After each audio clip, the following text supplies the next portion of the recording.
High court के आदेश के बावजूद भी मीणाओं को पानी नहीं मिल रहा है।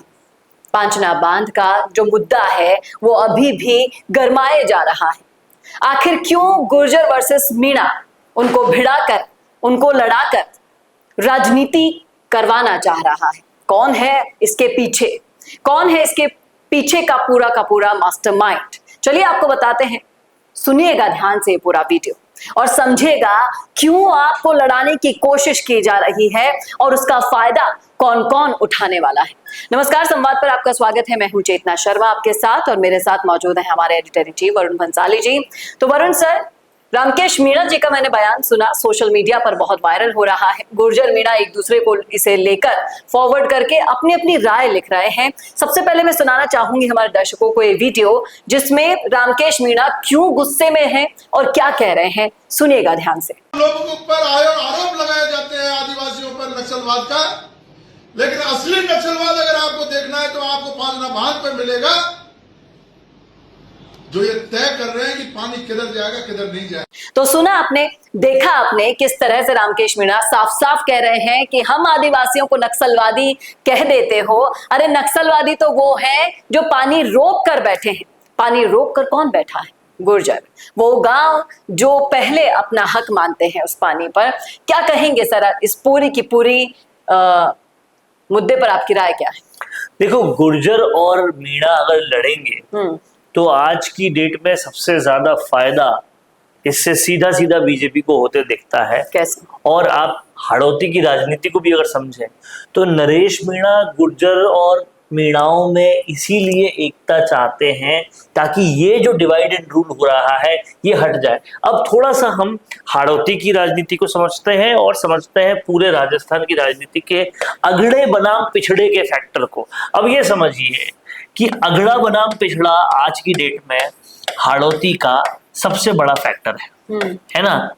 अब अगर अगड़ों को आगे जाना है तो क्या करना पड़ेगा? तो ये करना पड़ेगा कि पिछड़ों को दो भागों में बांट दो।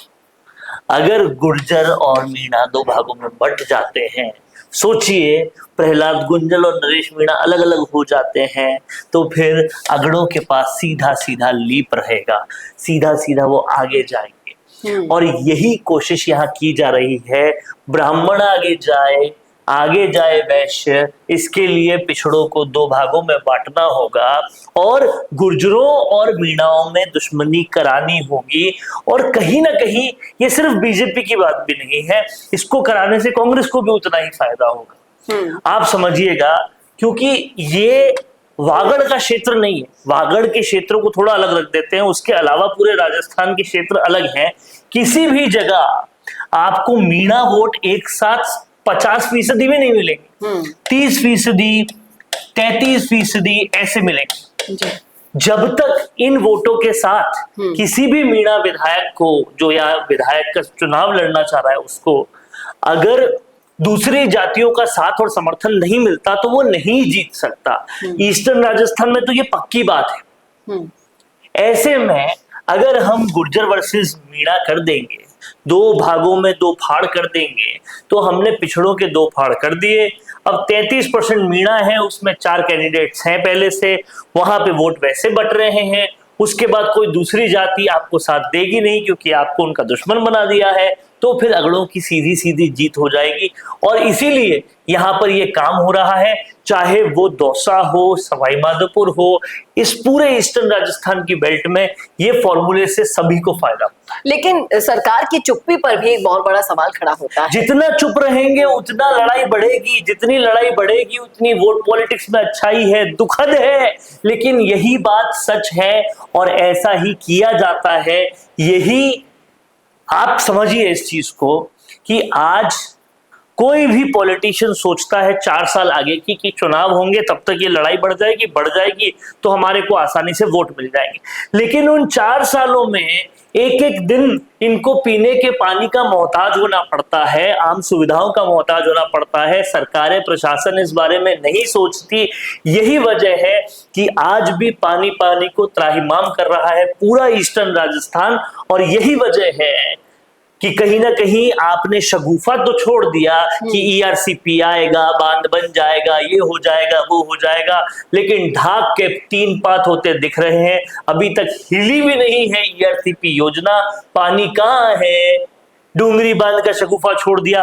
अब ईआरसीपी के बाद डूंगरी बांध, आप डॉट्स को कनेक्ट करेंगे तो आपको समझ में आएगा। पहले आपने कहा कि 90% पैसा ले आएंगे, ईआरसीपी बन रहा है, सब कुछ हो रहा है, फिर आपने डूंगरी बांध ला दिया।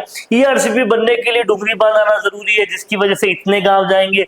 अब विरोध हो रहा है इसलिए हम डूंगरी बांध नहीं बना पा रहे, डूंगरी बांध नहीं बना पा रहे इसलिए ईआरसीपी नहीं बन पा रहा। और ऐसे 5 साल गुजर जाएंगे और फिर से ईस्टर्न राजस्थान उसी जगह पर आके खड़ा हो जाएगा।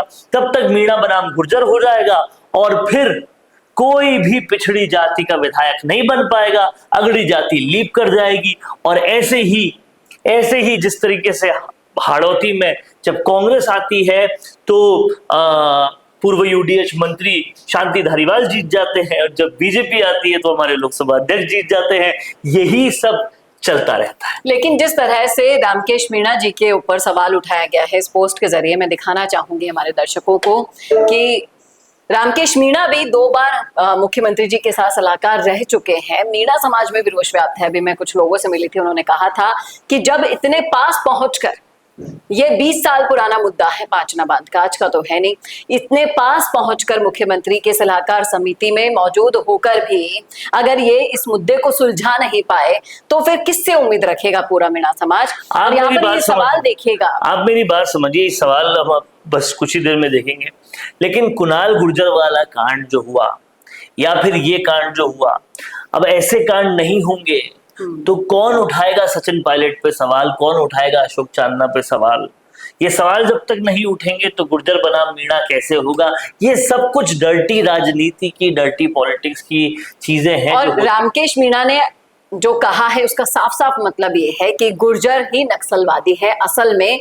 इसका ये पूरा रिप्लाई दिया गया है यहाँ पर। अब देखिए, आपको लड़ाई यहीं से शुरू हो गई ना। इन्होंने नक्सलवादी कहा, अब सोशल मीडिया पर क्या उसके रिप्लाई में कर रहे हैं, आप पढ़ के दिखाइए। लोग कह रहे हैं कि जिस तरह से अगर शांतिपूर्वक अपनी मांग को लेकर प्रदर्शन करने वाले नक्सलवादी है तो फिर तोप तमंचे लेकर नहर खोलने की कोशिश करने वाले कौन है? सरकारी योजनाओं का विरोध करने वाले कौन है? डूंगरी बांध जैसी महत्वपूर्ण परियोजना जिसके लिए खूब आंदोलन हुए हैं, उसका विरोध करने वाले कौन है? जिस क्षेत्र के किसान शांति से रह रहे हैं उन्हें भड़काकर चुनावी फायदा उठाने वाले कौन है? और सामाजिक द्वेष के बल पर राजनीतिक रोटियां सेकने वाले कौन है? अब यही वो बीज है जो डालना चाहते थे और डल गया, और देखिए लड़ाई शुरू हो गई। और साफ बोला गया यहाँ पर कि रामकेश मीणा जी खुद की राजनीति चमकाने के लिए जो जहरीले बयान आप दे रहे हो ना, 2 समुदायों की लड़ाई करवाना ही आपका मकसद रह गया है जाहिर तौर पर। और ये मकसद सिर्फ इनका नहीं है, राजनीति में बहुत सारे लोगों का है, जिससे उन्हें कैसे फायदा हो रहा है ये हमने आपको समझा दिया। आप क्या समझते हैं, आप क्या मानते हैं, कमेंट करके जरूर बताइएगा। लड़ना है या फिर हमेशा इनका मोहरा बनते रहना है, आपको ये खुद डिसीजन लेना होगा। या तो इस मुद्दे को आपस में मिल बैठकर सुलझा लीजिए, या फिर ऐसे लोगों को मौका देते रहिए जो आपको अपशब्द भी कहेंगे और आपकी लड़ाइयों का राजनीतिक फायदा भी उठाएंगे। कहिएगा जरूर क्या सोचते हैं आप इस मुद्दे पर, रखिएगा राय कमेंट बॉक्स में। कैसा लगा वीडियो बताना ना भूलेगा, और ऐसे वीडियोस के लिए देखते रहिए संवाद भारत का, भारत के लिए। नमस्कार दोस्तों, अगर आप भी रियल एस्टेट में काम करते हैं तो हम आपके लिए लेकर आए हैं एक गुड न्यूज। आजकल के डिजिटल जमाने के अंदर आपकी प्रॉपर्टी का अच्छा वीडियो कंटेंट होना बहुत जरूरी है। तो हम यानी मिशी मीडिया सॉल्यूशंस आपको प्रोवाइड करवाते हैं एक हाई क्वालिटी कंटेंट वीडियो, जिसके अंदर हम प्रॉपर्टी से जुड़े हुए आसपास की प्राइम लोकेशन और उसकी कनेक्टिविटी को अच्छे से दिखाते हैं। कस्टमर आपकी वीडियो को सिर्फ देखे ही नहीं, आपको कांटेक्ट भी करे, जिससे कि आपकी डील क्लोज होने की पॉसिबिलिटीज बढ़ जाती है। तो कांटेक्ट करो आज ही स्क्रीन पर दिए गए नंबर्स पर।